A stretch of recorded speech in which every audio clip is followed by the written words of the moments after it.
Assalamualaikum guys. Ngayon nandito kami sa bukid ng aming auntie. Sa kanila ito, pati itong kinatatayuan ko sa kanila din. Pagpasensyahan nyo na kung masyado mahangin, malakas masyado ang hangin, kasi alam nyo yung nakikita ko, ito, zoom ko, yan ay karagatan. Yes, karagatan po yan, dagat po yan, nakikita nyo po, di ba? Ang ganda ng view, di ba? Kitang-kita mo yung dagat, no? O, di ba? Kaya press na press kasi open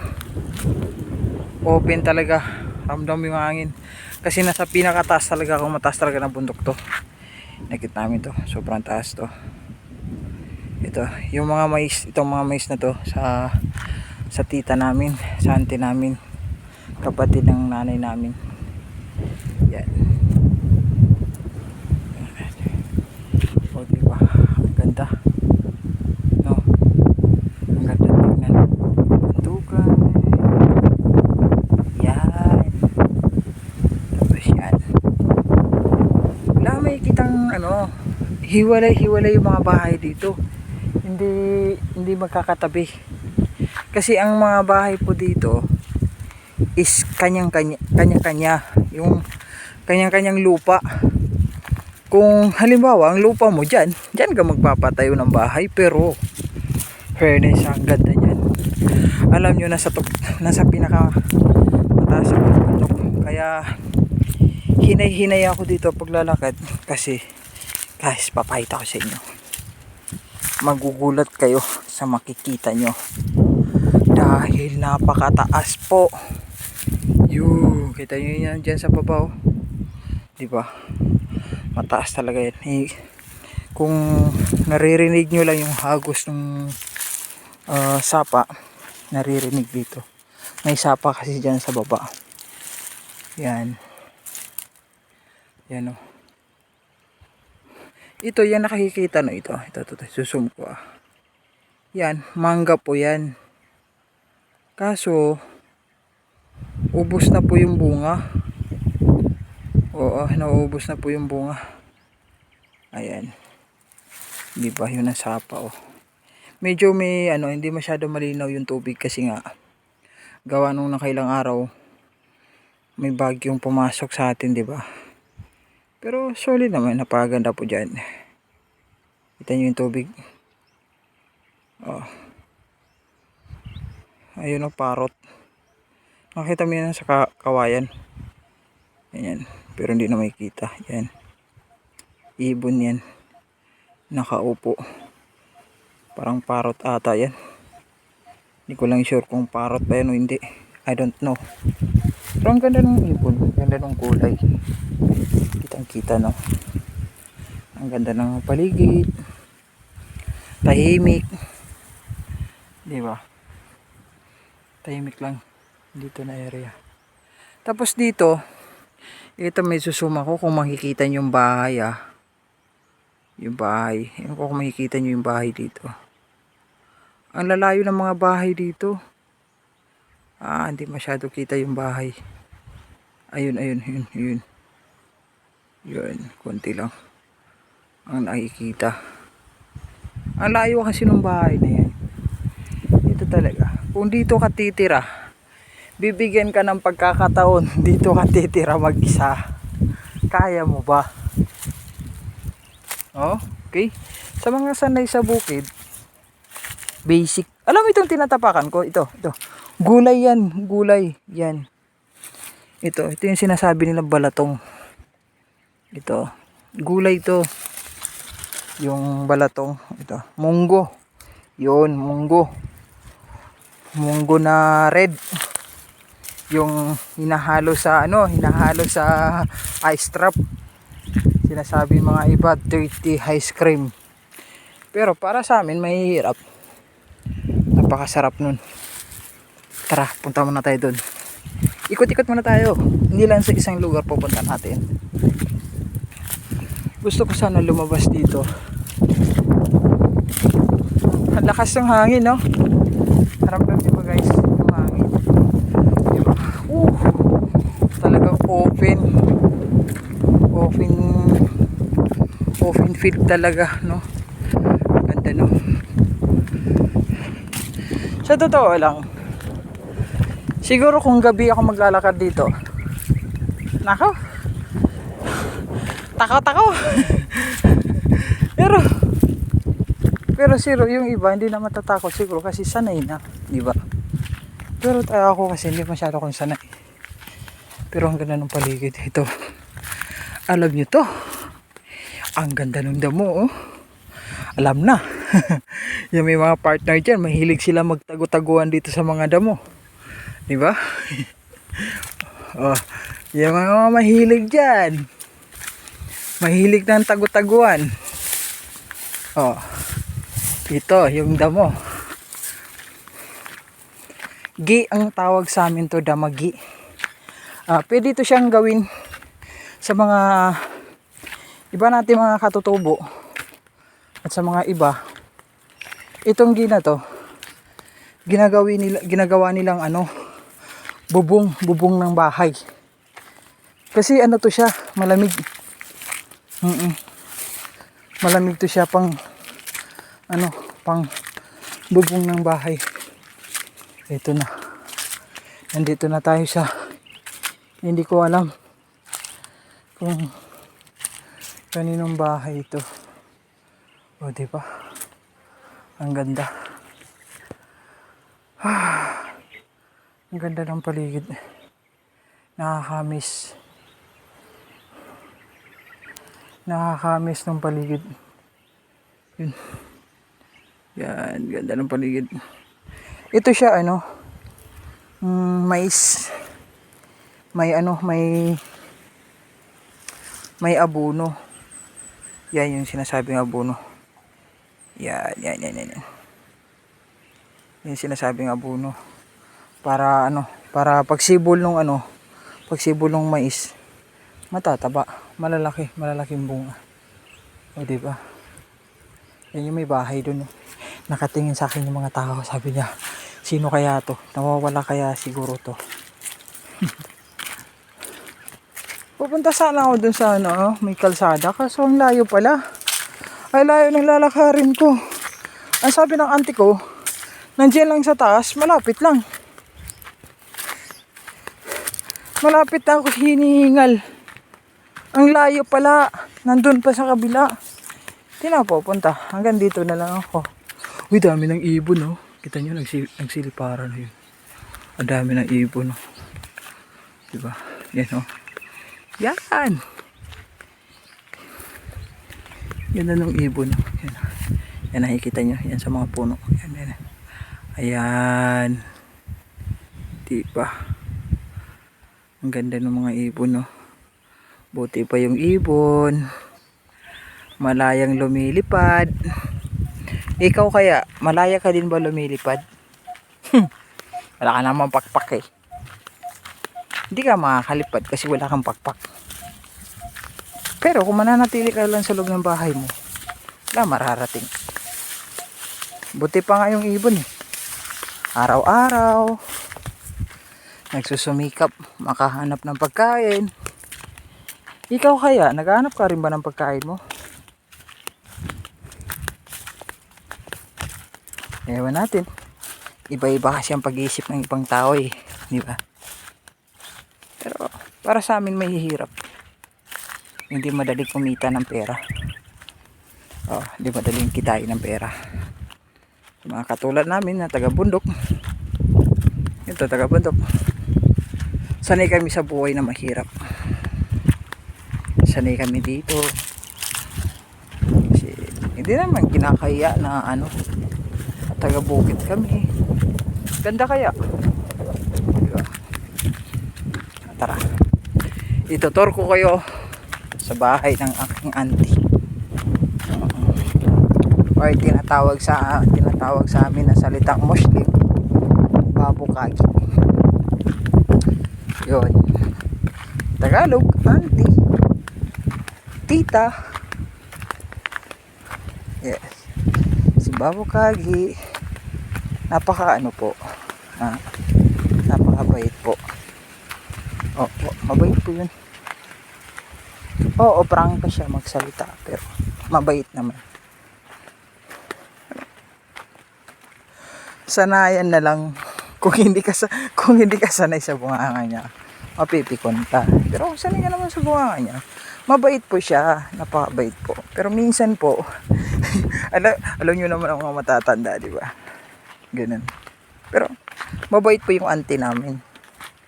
Sobra po mapagmahal po siya sa mga pamangkin niya, sa mga apo niya. Kaya kahit namatay na po yung nanay namin, nandito pa rin siya na nagiging pangalawa naming nanay. Kahit hindi pa umabot ng 1 buwan ang pagkamatay ng nanay namin. Pero okay lang kasi ganun talaga yung buhay. May nauuna, may nauhuli. Yun yung bahay niya, oh. Kita niyo. Liit lang ng bahay, no? Yan, ang liit ng bahay namin. Bahay pa nila. Diba? Pero kahit nag-iisang bahay lang yan dito sa kagubatan na to na nakikita nyo, tahimik, wala kang maamoy na pollution, wala kang maamoy na usok, wala kang naririnig na sasakyan, lahat. Wala ka din maririnig na kapitbahay mong Jesmosa. Yun ang totoo dun. Lahat na lang maririnig na ganun. Kasi dito, wala kang kapitbahay. Wala kang kapitbahay. Ganito lang. Nagiging masaya lang kami dito. Magpipinsan, magkakapatid, mga pamangkin. Pag pumupunta kami dito sa isang lugar na ganito katahimik, malayo man, oo. Alam nyo habang nagsasalita ako, oo, yung dinadaanan ko, tingnan nyo, bato na maliliit hanggang doon sa taas. Tapos ang araw, ang init, pero okay lang, solid naman. Kaysa iiga ka lang, kakain ka lang, kinabukasan, high blood, stroke, teplok ang mayayari. Dito kahit mainit ang panahon, maglakad-lakad ka, okay lang, hindi mo masyado mararamdaman yung pagod. Yung bahay, mamaya tutor ko kayo dyan. Pero dito muna tayo, guys. Dito kahit dito ka lang, upo-upo ka lang dito, kain-kain ka na ninol. O sa mga hindi nakakaalam dyan, sa nakakaalam dyan, alam nyo na tong prutas na to. Itong prutas na to, sa mga mahilig kumain nito, sa mga batang 90s, alam nyo to na prutas. Itong prutas na to, alam nyo to na prutas. Ito ay tinatawag namin ninol na prutas. Ang sarap ihalo sa asin, toyo at lagyan mo ng sili. Napakasarap.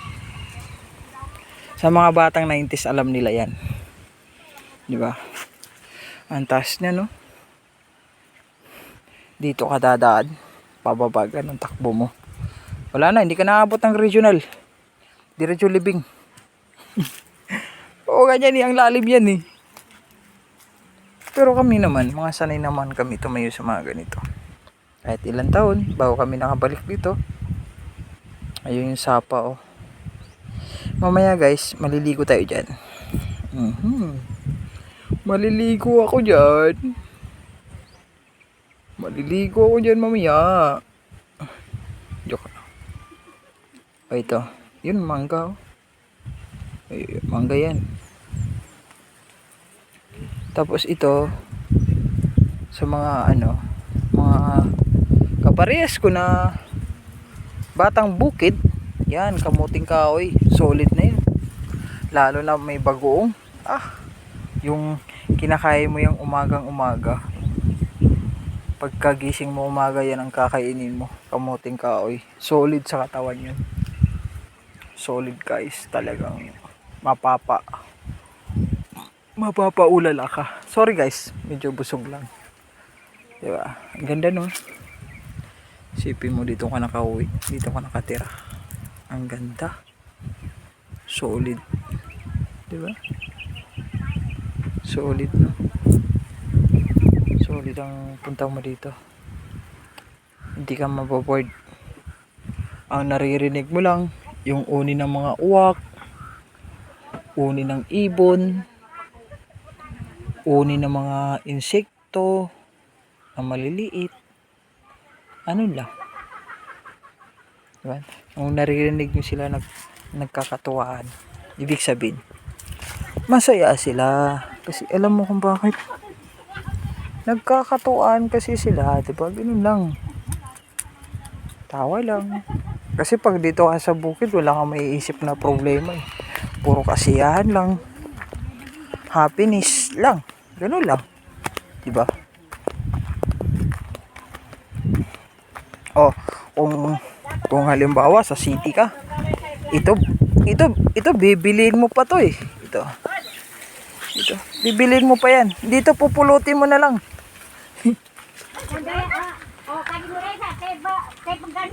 Tapos yan. Tapos ito, tignan nyo guys. Guys, tignan nyo. Ito ang the best. Itong pinaka the best, di ba? Pag nasa bukid ka, kakain ka ng ganyan. Oh, kanin na malagkit. Plus, may manok pang nangingitlog. Oh, di ba? May manok nangingitlog. Dikita nyo yung itlog niyan. Di ba? Tapos ito, kanin na malagkit. Kung tawagin sa amin, wagit. Oh. Yan. Ito kami lahat. Di ba? Oh. Ito yung ano. Ito yung bahay nung ate ko. Bahay ng auntie ko, di ba? Ang ganda ng bahay. Ang liit lang ng bahay nun. Pero solid. Tapos bigla paglabas mo. Ganda ng hangin. Ang ganda ng hangin. Tubig dito. Oh, tubig ng ulan. Ulan. Yes. Tingnan natin yung guavas. Kung may bunga, pwede natin makain. Pero kung may bunga naman, pero ilaw, hindi natin makakain. Ayun, may bunga nga. Pero di ko alam kung hinog na ba yan. Yan oh. Kita nyo guys. Yan. Kaso, hilaw. Hindi natin makakain yan. Ilaw pa yan. Sayang naman. Pipitasin natin na ganyan. Tapos, hindi pala hinog. Sayang lang. Diba? Dito sa ano, dito sa paligid, kahit saan ka pumunta dito, pwede kang makahanap ng gulay. Mga gulay na ligaw na gulay. Tulad ng ampalaya na ano, makikita mo lang sa mga damo-damo. Ganun. Diba? Apple. Ito. Papaya. Yan. Pwede mo na gulayin yan. Diba? Ito. Tignan mo kung may inog. Kung ano ba, inog na ba yung bunga o ilaw pa? Ilaw pa, ibig sabihin, di pa pwede yan. Pero, sakto na yun, pwede na yan. Panggulay, tinola. Partner mo, native na ano, manok. Diba? Itong tinatapakan ko guys, mais to. Sa kanila, itong mais na to. Sa kanila ito. From this one, mga 2 weeks from now, pagbalik mo dito, yan, nasa kabila na yan, yan. Pwede mo nang ano, pwede mo nang anihin yung bunga, di ba? Nilagang mais. Sa mga taga-bukid dyan, alam nyo na kung para saan to. Di ba? Pag nasa bukid ka, walang tubig, tapos nagbawas ka, alam na, gunoy lang ang katapat. Di ba? Sa mga batang 90s yan, alam nila yan. Hindi ba? Alam nila yan. Kawawa naman yung mangga, oo. Buti na buhay pa. Diba? Tapos, eto na. Okay, hanggang dito na lang tayo guys. Hanggang dito na lang tayo. Bye-bye.